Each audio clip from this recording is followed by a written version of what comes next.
पहलगांव में हुए आतंकी हमले ने सबको दहला कर रख दिया है, लेकिन इस हमले के बाद से सोशल मीडिया पर दो विचारों की लड़ाई देखी जा रही है।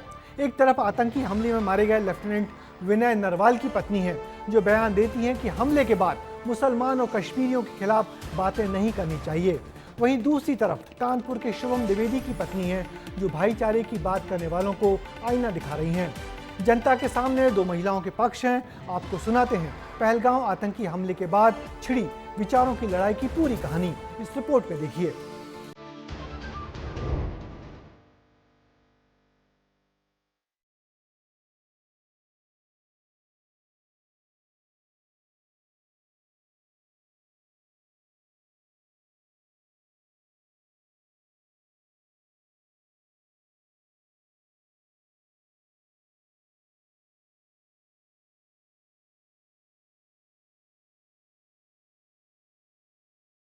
अखबार हो या सोशल मीडिया, हर तरफ पहलगाम आतंकी हमले में मारे गए लेफ्टिनेंट विनय नरवाल और उनकी पत्नी हिमांशी की तस्वीर वायरल है।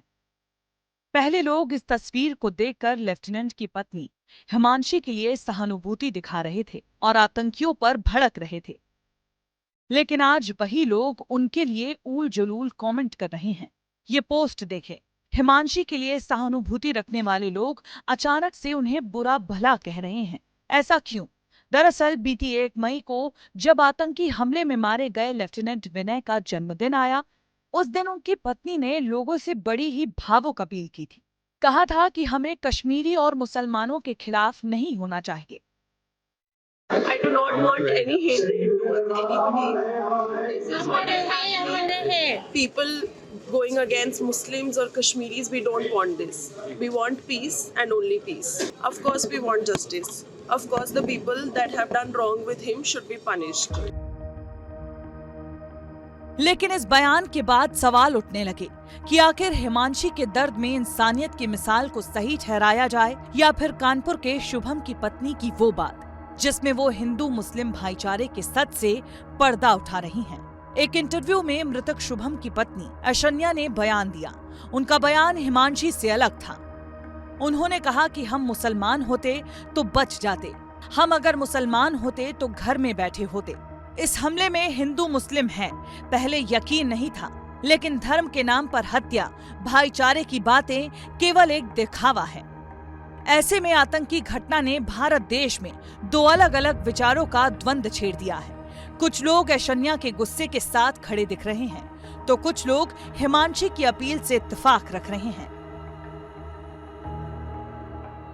अगर देश आपस में बटेगा, हिंदू मुस्लिम में बटेगा, तो आतंकवाद का मुकाबला नहीं होगा। हिंदू मुस्लिम कराने वाले को ना नेता लोग हैं। वो उनकी आंखों देखी होगी, उनकी आंखों के सामने बोला होगा कलमा पढ़ो तो नहीं तो मार देंगे। अपने ही धर्म को क्यों बदनाम कर रहे हो? हमारे देश के संविधान ने अधिकार दिया हुआ है, जो आदमी जिस अपनी मानसिकता रखता है वैसे वो कुछ भी बोल सकता है, और उसने जो उनके दिमाग में था उन दोनों ने बोल दिया। देखिए, हिंदू मुस्लिम नहीं होना चाहिए। उनका मकसद ही यही था कि किस तरह भारत को तोड़ा जाए। ये वक्त, ये समय हिंदू मुसलमान करने का है ही नहीं। कश्मीर के पहलगाम में यूं तो कई परिवार बिखरे, लेकिन करनाल के लेफ्टिनेंट विनय नरवाल की पत्नी और कानपुर के व्यवसायी शुभम द्विवेदी की पत्नी के बयानों ने इस आतंकवादी हमले में तो सोच पर सवाल खड़े कर दिए हैं। हिमांशी नरवाल कहती हैं कि मेरे पति को आतंकवादियों ने मारा है, मुसलमानों ने नहीं। लेकिन ऐशन्या द्विवेदी कहती हैं कि मेरा पति इसीलिए मारा गया क्योंकि वो मुसलमान नहीं था।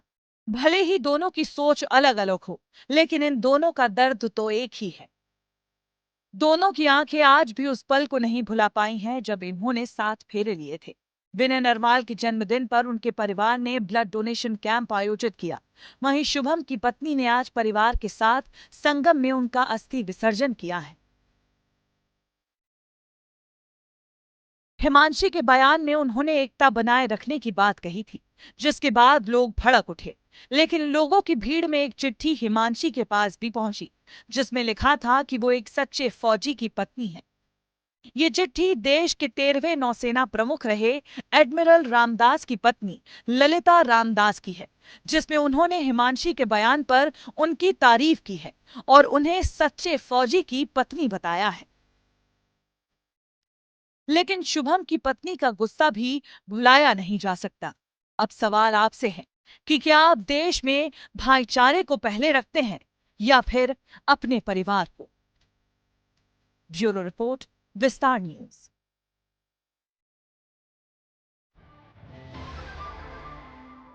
हमारा कहना इतना है कि जिस व्यक्ति ने अपना इंसान, अपना वाले को खोया है, उनका दर्द कोई चाहकर भी नहीं बांट सकता। लेकिन बड़ी हैरानी होती है ये देखकर कि 22 अप्रैल को जो लोग सोशल मीडिया पर विनय नरवाल की पत्नी के लिए बहुत सहानुभूति रख रहे थे, वो उनके एक बयान के बाद ही भद्दे कमेंट करने पर उतर आए। हम तो यही कहेंगे कि विचार भले ही अलग हो, लेकिन दुख दोनों का एक समान है। ऐसे में सहानुभूति रखना ही इन सब के लिए बहुत जरूरी है।